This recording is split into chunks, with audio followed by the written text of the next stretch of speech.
V predchádzajúcom videu, odkaz nájdete aj v popise, sme hovorili o hypertrofii, svalovej anatómii a svalovom raste. No a tak ako sme sľúbili, ak hovoríme o hypertrofii, musíme spomenúť aj tzv. Proteosyntézu. No a ako tá proteosyntéza vlastne prebieha? Esenciálnou súčasťou procesu proteosyntézy je svalové jadro. Takzvané hardcore. Jadro obsahuje DNA kodovanú informáciu o zložení aktínu a myozínu. No a tréning je za určitých okolností impulzom k tomu, aby jadro prepísalo túto DNA kodovanú informáciu do tzv. Translačnej podoby a tým sa začala tvorba vlastných bielkovín. Vlastná syntéza bielkovín si vyžaduje súčinnosť viacerých orgánov a súčasti bunky. Jadro však nesie informáciu zložení bielkoviny v podobe genetického kódu a na tom podklade vytvorí konečný produkt, čiže proteín. Tento proces prebieha v cytoplazme, v ktorej ale musí byť dostatok aminokyselín. Pretože práve z aminokyselín sa vytvára ten reťazec, čiže tá bielkovina, s presne definovanou štruktúrou a presne definovaným zložením. A takto vznikajú nielen svalové bielkoviny aktín a myozín, ale všetky bielkoviny v ľudskom tele. Informácia o tom, že bunka má syntetizovať proteíny, prichádza v tzv. Mediátorovej podobe. Mediátory to sú rôzne chemické zlúčeniny, rôzne hormóny a bielkoviny, alebo tkanivové produkty, ktoré vznikajú v rôznych orgánoch alebo tkanivách za rôznych okolností. Jednou z takých okolností je aj posilňovanie. Vieme, že po intenzívnom tréningu sa v organizme odohráva niekoľko zásadných zmien. Tréning je o svojej podstate katabolický proces, čiže proces, ktorý vyvoláva v organizme tzv. Deštrukčné zmeny.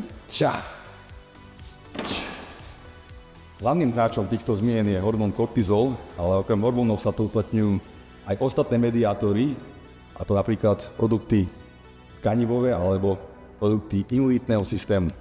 Protihráčom týchto hormónov sú hormóny anabolické. V tejto skupiny patrí celá rada hormónov na čele s testosterónom, rastovým hormónom a inzulínom. To jasne vyplýva ako známy hormóny LOMC. Mediátory, či už anabolické alebo katabolické, fungujú na podobnom princípu. Mediátor je po chemickej stránke buď proteín alebo glykoproteín. Alebo steroid.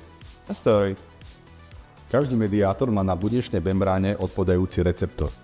Interakcia medzi mediátorom a receptorom sa podobá interakcii medzi kľúčom a zámkom.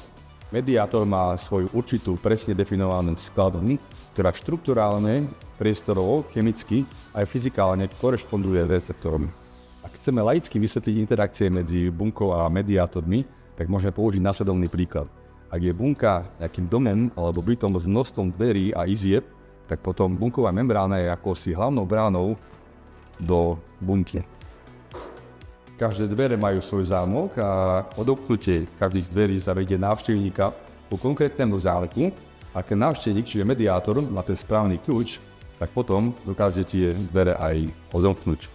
Ak aplikujeme tento príklad na skutočné pomery na bunkovej membráne, tak každý mediátor sa naviaže na svoj receptor a odomkne ho.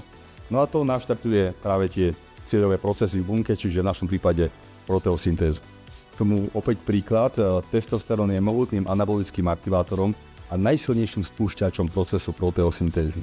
Testosterón sa naviaže na bunkovú membránu, prejde cez ňu až k bunečnému jadru a tam spustí proces proteosyntézy.